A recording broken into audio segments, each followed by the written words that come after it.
notre Seigneur Jésus-Christ. Après la fin du sermon sur la montagne, il descendit de la montagne, une grande foule le suivit. Ce moment-tel, un lépreux s'approcha de lui, se prosterna devant lui, et lui dit : Seigneur, si tu le veux, tu peux me rendre pur. Ce moment-tel, le Seigneur Jésus-Christ vit que cet homme l'appelait Seigneur, et le vit aussi se prosterner devant lui, voyant sa foi.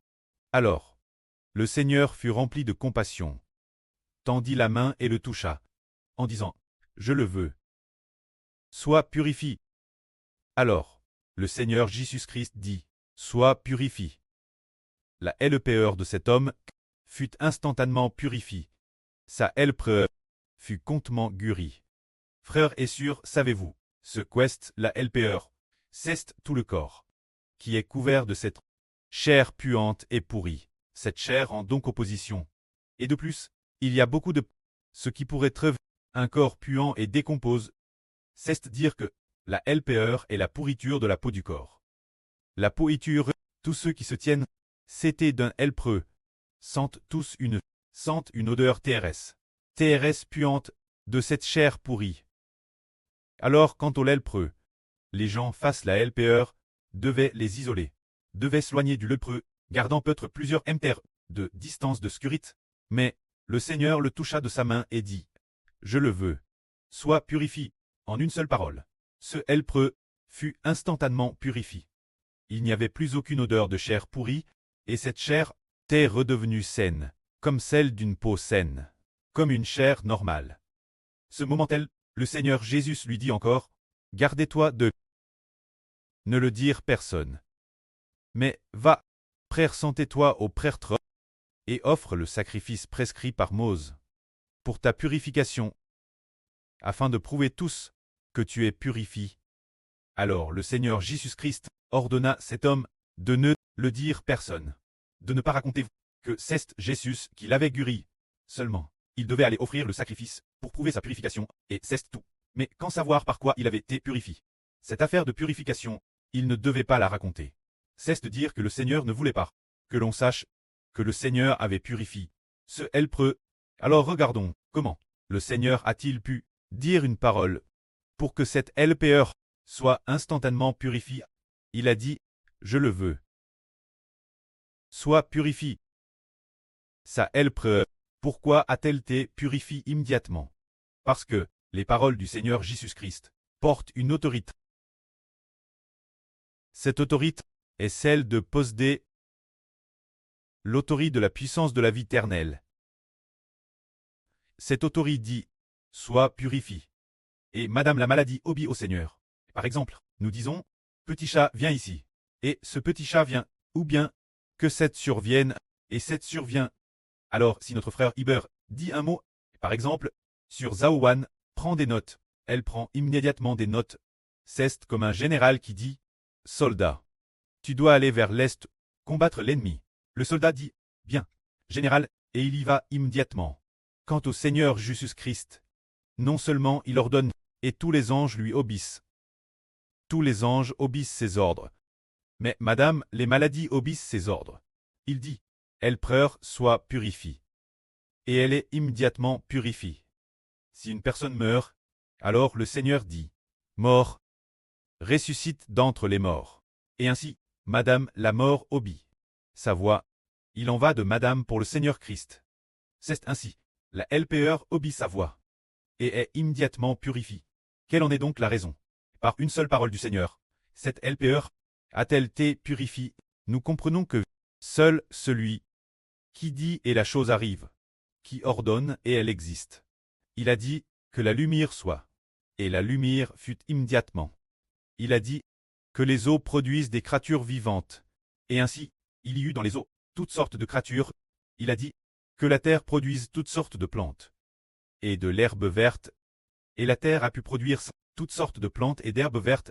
Seul le grand Dieu, éternel, ce qu'il dit s'accomplit. Pourtant, nous constatons que le Seigneur Jésus incarne ce qu'il dit s'accomplit. Quelle en est la raison? Frère Iber dirait, ce Jesus, il a dit, la LPR, il a dit au Helpreux, je le veux. Sois purifie. Et la LPR fut purifiée. C'est dire que le Seigneur Jésus-Christ est le Rédempteur. C'est l'Esprit de Dieu qui habite dans le Seigneur Jésus. L'Esprit de l'Éternel Dieu est dans le Seigneur Jésus-Christ. Parce que le Précleste l'Éternel a envoyé Jésus-Christ pour accomplir la volonté de Dieu. C'est le Précleste l'Éternel qui a envoyé son Fils Jésus-Christ pour accomplir la volonté de Dieu et aussi pour accomplir le plan de salut de l'humanité. C'est-à-dire le Précleste Jéhovah qui a mis le grand pouvoir de sauver les hommes dans le Seigneur Jésus. Nous comprenons que le nom du Précleste Jéhovah et appelle notre Rédempteur. En toute logique, celui qui nous rachète devrait être le Précleste Jéhovah. Pourtant, le Pré Jéhovah ne nous a pas racheté lui-même, mais il a envoyé son Fils, Jésus, pour nous racheter, appelant son Fils, Jésus-Christ, le Rédempteur de l'humanité, aussi appelle le Sauveur. Alors ce Seigneur Jésus a-t-il la capacité de nous sauver? Et de quoi nous sauve-t-il? Jésus-Christ est venu dans le monde en tant qu'homme, pour sauver les pécheurs. De quoi nous sauve-t-il? Il nous sauve, pour que nous tous qui croyons en lui, ne soyons plus, ne péchions plus, et que le péchage ne puisse plus nous contrer. C'est-à-dire que, pour sauver les hommes, Madame le péchage obéit la voix du Seigneur, et ne peut plus faire pécher l'homme. Par exemple, obéir la voix, comme par exemple, une brebis qui obéit la voix du berger. Le berger dit, viens brebis, viens. Et la brebis accourt aussitôt. Ainsi la brebis obéit la voix du berger. Alors le Seigneur Christ rachète l'humanité, sauve les hommes, et les livre du péchage. Ainsi le péchage doit aussi se soumettre, l'ordre du Seigneur Jésus-Christ. Le Seigneur Jésus dit, que pour tous ceux qui sont contre elle par le péchage, le péchage s'en aille de tous ceux qui croient en moi. Le péchage s'éloigne d'eux. Alors, le péchage s'éloigne immédiatement. S'éloigne de tous ceux qui croient en Jésus-Christ. De sorte que pour ceux qui croient en Jésus-Christ, le péchage ne habite plus en eux, mais les acquitte. C'est ainsi que le Seigneur Jésus-Christ veut sauver les pécheurs. En sauvant les pécheurs, il veut sauver ceux qui croient en lui. Pour ceux qui croient en lui, le péchage se soumet aussi. L'ordre de Jésus-Christ, ne contrôlant plus l'homme et ne le laissant plus pécher. C'est comme ce Helpreux. Il a dit, Seigneur, si tu le veux, tu peux me rendre pur. Le Seigneur a dit, je le veux. Sois purifié. Alors le Helpreux, la maladie de ce Helpreux, la LPR a obéi l'ordre du Seigneur, en disant, d'accord, quittons vite cet homme, pour qu'il n'ait plus la LPR. Aussitôt la LPR la quitte, et sa peau a été complètement guérie. C'est ainsi qu'un seul ordre du Seigneur Christ s'accomplit. Alors, celui qui d'une seule parole a purifié le Helpreux, et qui est venu dans le monde en tant qu'homme, peut-il nous sauver, faire partir le péchage de nous, et soumettre le péchage, le commandement du Seigneur Christ, pour que le péchage ne nous domine plus. Le Seigneur Jésus-Christ a ce pouvoir, ce Seigneur en qui nous croyons, a précisément le pouvoir d'une seule parole de nous sauver, pour que désormais, nous ne soyons plus enchants par le péchage. Désormais, le péchage ne peut plus être notre roi. Au contraire, le nom de Jésus-Christ doit être le roi du péché, ordonnant, je t'ordonne de quitter ceux qui croient en moi. Alors, le péchage dit aussi, d'accord, Gnral, désormais je ne pourrai plus entrer en tous ceux qui croient en toi. Ainsi le péché a obéi au commandement du Seigneur Christ heureux. Alors ce Seigneur peut-il nous sauver? Oui, il le peut. C'est cela. Le Seigneur Jésus en qui nous croyons. C'est dire croire en son nom.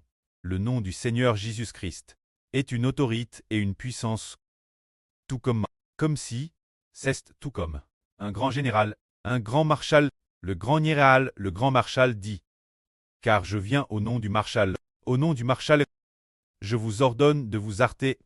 Alors tous les soldats, en entendant que c'est l'envoi du marshal, cette misère d'Elgou, alors tous les soldats, cause du nom du marshal, n'osent plus bouger.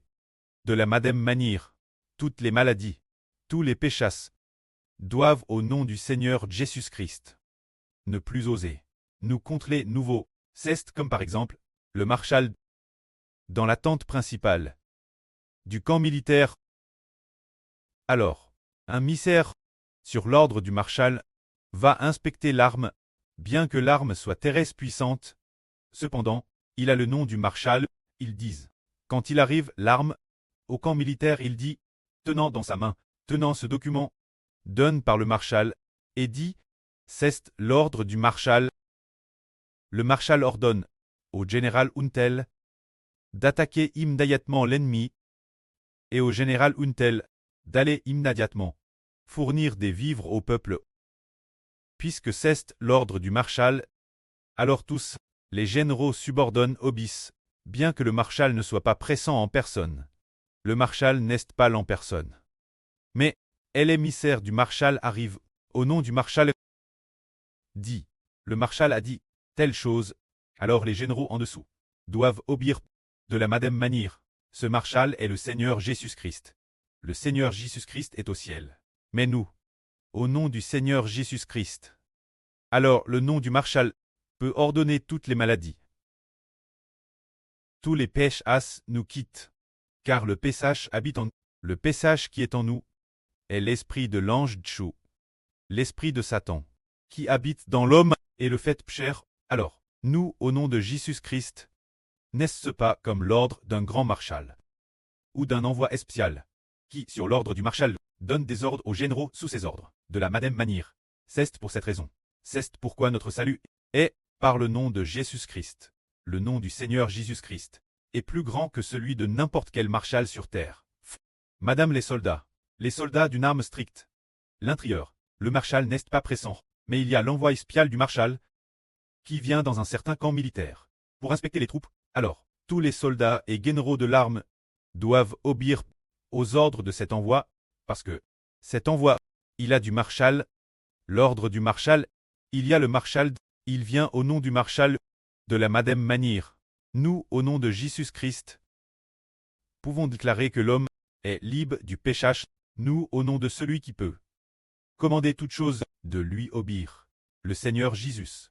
En son nom, nous pouvons commander toutes choses, celui qui toutes choses peuvent obéir, le nom du Seigneur Jésus-Christ, très bâti en son nom, en disant, je te baptise au nom du Préternel, du Seigneur Jésus-Christ et du Saint-Esprit, le frère Untel. Frère Untel, partir d'aujourd'hui, par le nom du Seigneur Jésus-Christ, tu es libre du péchage, et par le nom du Seigneur Jésus-Christ, tu es sauve. Ainsi, il est bâti, et cause de, la cause du nom du Seigneur Jésus-Christ. Au moment Madame O, il est bâti, le péchage immédiatement, par le nom du Seigneur Christ, par le nom de Dieu Tout-Puissant, cause du nom du Saint-Esprit. Le péchage nous quitte immédiatement. Ce moment tel, nous sommes sauvés par le Préternel. Le Seigneur Jésus-Christ, et le nom du Saint-Esprit, nous sommes sauvés, et désormais, nous appartenons aussi au nom de Dieu le Créateur, au nom du Seigneur Jésus-Christ, et au nom du Saint-Esprit. Puisque nous appartenons, Christ, au Saint-Esprit, sous leur nom, tous les péchas, tous les esprits de Satan, tous les mauvais esprits qui poussent, les hommes pécheurs, ne peuvent plus nous dominer, ni nous faire continuer pécher. C'est ce que le Seigneur Jésus-Christ a dit. Je le veux bien. Sois purifié. La LPR fut immédiatement purifiée. Alors, nous, au nom du Seigneur Jésus-Christ, disons, nous, au nom du Seigneur Jésus-Christ, baptisons le frère Joël, ainsi par ce baptême, le péchage quitte immédiatement. Le frère Joël, que la gloire soit auprès et au Seigneur. Amen.